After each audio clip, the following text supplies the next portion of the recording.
আমি সর্বপ্রথম স্মরণ করতে চাই ওই সকল বীর শহীদানদেরকে শাপলা থেকে 2024-এর জুলাই বিপ্লব পর্যন্ত রক্তের রাঙা যেই পথ পাড়ি দিয়ে বাংলাদেশ 2024-এর 5ই আগস্ট দ্বিতীয়বারের মতো স্বাধীনতা অর্জন করেছে।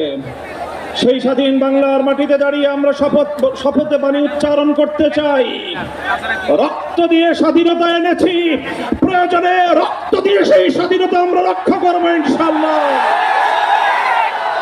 স্বাধীন বাংলার মাটিতে দাঁড়িয়ে আমরা বলতে চাই, নারী সংস্কারের নামে আল্লাহর কোরআনকে, ইসলামকে যে কটাক্ষ করা হয়েছে, ধর্মীয় উত্তরাধিকার বিধান, পারিবারিক বিধানকে নারী পুরুষের মধ্যে বৈষম্যের প্রধান কারণ বলে আখ্যায়িত করে বিতর্কিত নারী বিষয়ক কমিশন এদেশের সংখ্যাগরিষ্ঠ মানুষের ধর্মীয় অনুভূতিতে আঘাত প্রদান করেছে।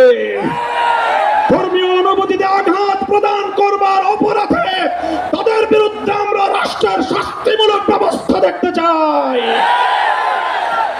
হেফাজতে ইসলাম বাংলাদেশ বলতে চায়, এই তথাকথিত পশ্চিমা ধ্যান ধারায় বিশ্বাসী বিতর্কিত নারীবাদীদের আদর্শ এবং দর্শন নয়, বরং হেফাজতে ইসলাম বাংলাদেশ ইসলাম প্রদত্ত আল্লাহর ঘোষিত নারীর ন্যায্য অধিকারে বিশ্বাসী। ইনশাআল্লাহ হেফাজতের সংগ্রামী মহাসচিব কর্মসূচি ঘোষণা করবেন। সারা বাংলাদেশ জুড়ে হেফাজতের নেতা কর্মীদেরকে আগামী মাসগুলোতে গোটা বাংলাদেশ জুড়ে নারীর ন্যায্য অধিকার আদায়ের জন্য মাঠে নামতে হবে। আমরা পরিষ্কার ভাষায় বলি, বাংলাদেশের স্বাধীনতার 53 বছরের মাথায় এসে সংবিধান সহ রাষ্ট্রের ব্যাপক সংস্কার কার্যক্রম শুরু হয়েছে। এই সংস্কার কার্যক্রম চলাকালীন সময়ে বহুত্ববাদের মতো এই বিতর্কিত একত্ববাদ বিরোধী কোন কনসেপ্ট বাংলার মানুষ গ্রহণ করবে না। আমরা সংবিধানে আল্লাহর উপর অবিচল আস্থা এবং বিশ্বাসকে পুনর্বহালের দাবি করেছি। এই দাবি বাস্তবায়নের জন্য আগামী দিনে হেফাজতে ইসলাম বাংলাদেশ কঠোর কোন সিদ্ধান্ত নিতে হলে হেফাজত সেই সিদ্ধান্ত নেবে ইনশাআল্লাহ।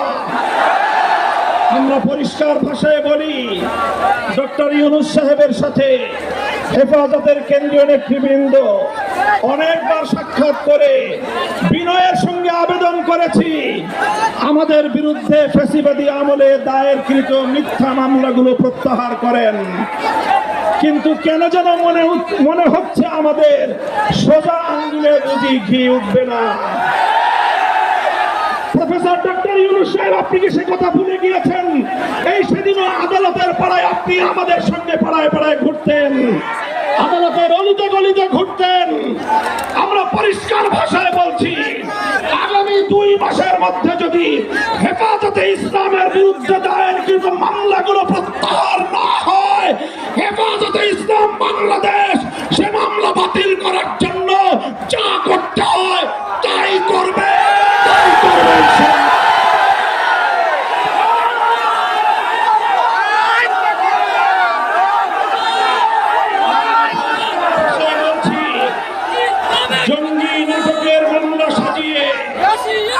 জঙ্গি নাটকের মামলা সাজিয়ে আল্লাহর নবীর প্রকৃত উম্মত, নবী প্রেমিক উম্মত যাদেরকে কারাগারের চার দেয়ালে বন্ধ করে রাখা হয়েছে, ইসলামের বিপক্ষে পদক্ষেপ নিয়েছে, তারা গোটা উম্মতের কাছে হিরো, তারা গোটা উম্মতের হৃদয়ের মণি, হৃদয়ের প্রশান্তি। সেই সকল কারাবন্দী মজলুম নবী প্রেমিকদেরকে অবিলম্বে মুক্তি প্রদান করতে হবে। আমরা বলছি, আমরা ফিলিস্তিন ইস্যুতে গাজাবাসীর পক্ষে জায়নবাদী ইসরায়েলের আগ্রাসন এবং গণহত্যার বিরুদ্ধে গোটা বিশ্ব বিশ্ববাসীর সঙ্গে আমরা সহমত। বাংলাদেশের মাননীয় সরকার প্রধান উপদেষ্টাকে আমরা বলি, আপনি আন্তর্জাতিক ব্যক্তিত্ব, বিশ্ব অঙ্গনে আপনি গাজাবাসীর পক্ষে ভূমিকা পালন করুন। সারা দুনিয়ার মানুষ গাজাবাসীর পক্ষে দাঁড়িয়েছে। সুদূর এই সবুজ বাংলার চত্বর থেকে আমরা সংহতি জানিয়েছি, কিন্তু আমাদের একটা বড় দায়িত্ব এবং কর্তব্য দাঁড়িয়েছে আজ আমাদের প্রতিবেশী রাষ্ট্র ভারতের মুসলমানদের পক্ষে আওয়াজ উচ্চারণ করা, তাদের পাশে দাঁড়ানো। রক্তস্নাত ভূস্বর্গ কাশ্মীরকে আজ পুস্তকের ভাষায় একটি নরকে পরিণত করেছে। আইন সংশোধনী বিল 2025 পাশ করে শত শত বছর ধরে মুসলমানদের ব্যক্তিগত এবং তাদের যে প্রপার্টিগুলো আল্লাহর নামে ওয়াকফ করা হয়েছে, মসজিদ, মাদ্রাসা, কবরস্থান সহ ধর্মীয় কাজের জন্য সেই ওয়াকফ সম্পত্তিতে সেই ভারতের হিন্দুত্ববাদী সরকার নখ বসাতে চায়, আঙুল বসাতে চায়, সে আঙুল আমরা ভেঙে গড়িয়ে দেবো ইনশাআল্লাহ। আজ হেফাজতের এই গণসমুদ্র থেকে আমি ভারতের নিপীড়িত নির্যাতিত মজলুম মুসলমানদেরকে আহ্বান জানিয়ে তাদেরকে আমরা আশ্বস্ত করতে চাই, ভারত জুড়ে তোমরা নরেন্দ্র মোদীর বিরুদ্ধে আন্দোলন গড়ে তোলো। তোমরা সকল নিপীড়ন বন্ধ করার জন্য মাঠে নেমে আসো। সীমান্তের এপার থেকে বাংলার 18 কোটি মানুষ তোমাদের সঙ্গে সংহতি জানাবে ইনশাআল্লাহ। সাথীয় বন্ধুগণ, প্রফেসর ডক্টর ইউনূস সাহেব এবং অন্তর্বর্তীকালীন সরকারকে আমরা একটা বার্তা দিয়ে দিতে চাই। মনে রাখবেন, 71 সালে এদেশের মুক্তিযোদ্ধারা বলেছিল আমরা পিন্ডির গোলামি জিঞ্জির ছিন্ন করেছি, দিল্লির গোলামি করবার জন্য নয়। আজ 2024-এর জুলাইয়ের স্বাধীনতা সংগ্রামের পর আমি বলতে চাই, আমরা দিল্লির দাসত্বের শৃঙ্খল থেকে মুক্ত হয়েছি, নিউ ইয়র্কের গোলামি করবার জন্য নয়। যদি বাংলাদেশকে ওয়াশিংটনের দাস পরিণত করবার কোন পায়তারা করা হয়, আর যদি হিউম্যানিটারিয়ান পরিবারের আমার বাংলাদেশের বুকের উপর দিয়ে যদি বাংলাদেশের সার্বভৌমত্ব স্বাধীনতা হরণ করবার জন্য আমার স্বাধীন জনপদের 1 ইঞ্চি মাটি কেড়ে নেওয়ার জন্য যদি এই অপতৎপরতা চালানো হয়, চলমান এই অপতৎপরতা যদি বন্ধ না করা হয়, তবে আমি সারা দেশের দেশপ্রেমিক জনতাকে উদাত্ত আহ্বান জানাবো, যুদ্ধের প্রস্তুতি নাও, দেশের জন্য যুদ্ধের প্রস্তুতি নাও।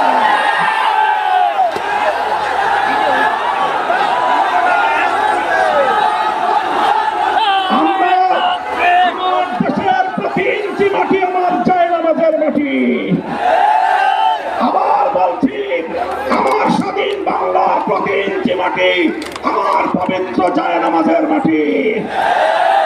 দিল্লি বা ওয়াশিংটন, পিকিং বা মস্কো, যারা এই মাটির দিকে চোখ তুলে তাকাবে, আমরা তাদের বিরুদ্ধে বারুদ হয়ে মাঠে নামবো ইনশাআল্লাহ।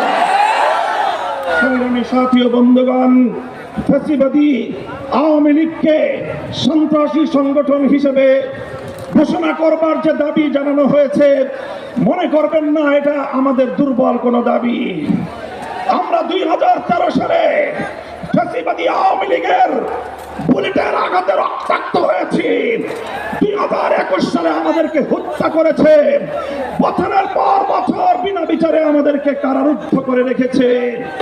সেই সন্ত্রাসী সংগঠন আওয়ামী লীগকে আবার বাংলাদেশের রাজনীতিতে যদি পুনর্বাসন করবার কোন দুঃস্বপ্ন কেউ দেখেন, তাহলে আমরা পরিষ্কার ভাষায় বলে দেই, তার সঙ্গে আমরা আওয়ামী লীগের চেয়ে ভিন্ন কোনো আচরণ করব না।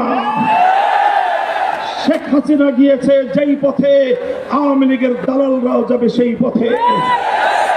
কোন রাজনৈতিক দল অথবা সরকারের মধ্যে ঘাপটি মেরে বসে থাকা ফ্যাসিবাদের কোন দোসর যদি বাংলার রাজনীতিতে এই ফ্যাসিবাদী শক্তিকে পুনর্বাসিত করবার পায়ে তারা চালায়, তাদের সঙ্গে আমরা লড়াই করব ইনশাআল্লাহ।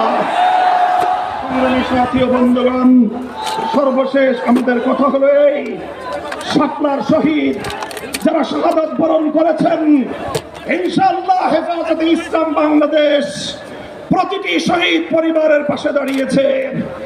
শাপলার সকল শহীদদের পরিচয়গুলো যতটুকু সম্ভব ফ্যাসিবাদী আমলে অধিকাংশ বীর শহীদদের লাশ গুম করা হয়েছে, লাওয়ারিস হিসেবে তাদেরকে দাফন করা হয়েছে।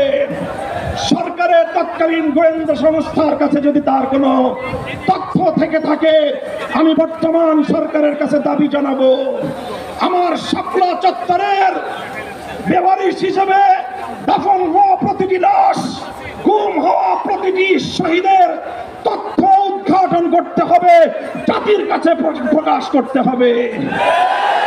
এর বাইরে গোটা বাংলাদেশে যতজন বীর শহীদান রয়েছেন, প্রত্যেক শহীদের পরিবারের সঙ্গে যোগাযোগ করে আমাদের সর্বশেষ ভেরিফিকেশন এবং যাচাইয়ের কাজ চলছে। ইনশাআল্লাহ আমরা শাপলার রক্তে রঞ্জিত এই মে মাসের মধ্যে হেফাজতে ইসলামের পক্ষ থেকে আমাদের ভেরিফাইড সেই সকল বীর জাতীয় শহীদানদের পরিচয় এবং তাদের গৌরবগাথা ইতিহাস জাতির সামনে আমরা তুলে ধরবো ইনশাআল্লাহ।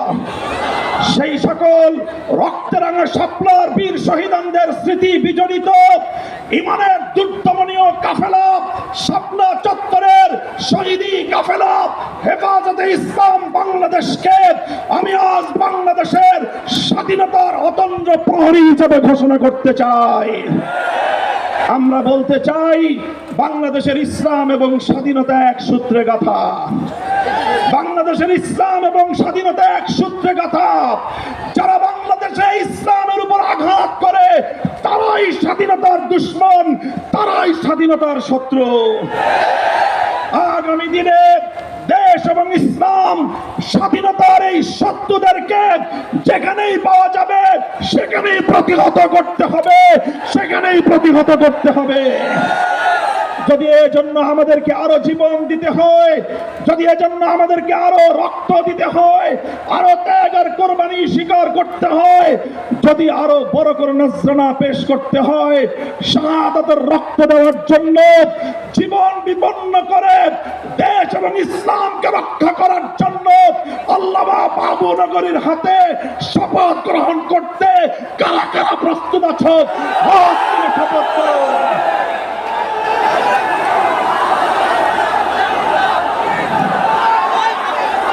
ইনশাআল্লাহ ইনশাআল্লাহ আমার জায়নামাজের মাটি, বাংলাদেশের প্রতি ইঞ্চি মাটি সংরক্ষিত থাকবে।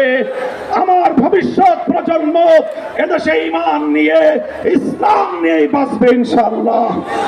নাসরুম মিনাল্লাহি ওয়া ফাতহুন করিব ওয়া আখিরু দাওয়ানা আলহামদুলিল্লাহি রাব্বিল আলামিন। আসসালামু আলাইকুম ওয়া রাহমাতুল্লাহ।